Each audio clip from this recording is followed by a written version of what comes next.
বিপুল পরিমাণে আইন শৃঙ্খলা রক্ষাকারী বাহিনীর সদস্যদের দেখতে পাচ্ছি, সেনাবাহিনীর সদস্যদের দেখতে পাচ্ছি এবং বিএনপির পক্ষ থেকে যে নিরাপত্তা নেওয়া হয়েছে, নিরাপত্তা ব্যবস্থা করা হয়েছে সেই সদস্যদেরকেও দেখতে পাচ্ছি। সাদা পোশাকের পুলিশ রয়েছে এবং গোয়েন্দারা রয়েছে। সব কিছু মিলিয়ে তারকে বিমানবন্দর থেকে শুরু করে তার গাড়িবহরটি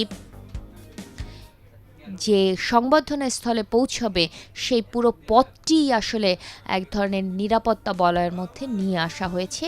পাশে, রাস্তার পাশে বিএনপির যে নেতাকর্মীরা দাঁড়িয়ে রয়েছে সেই নেতাকর্মীদের মানুষের উপস্থিতি রয়েছে। আমরা গলিগুলোতেও দেখতে পাচ্ছি তার জন্য নেতাকর্মীরা অপেক্ষা করছেন এবং তারা হাত নেড়ে স্বাগত জানাচ্ছেন তাদের দলের ভারপ্রাপ্ত চেয়ারম্যানকে।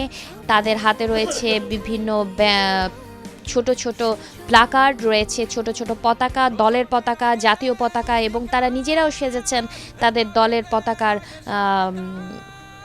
ক্যাপে, জার্সিতে।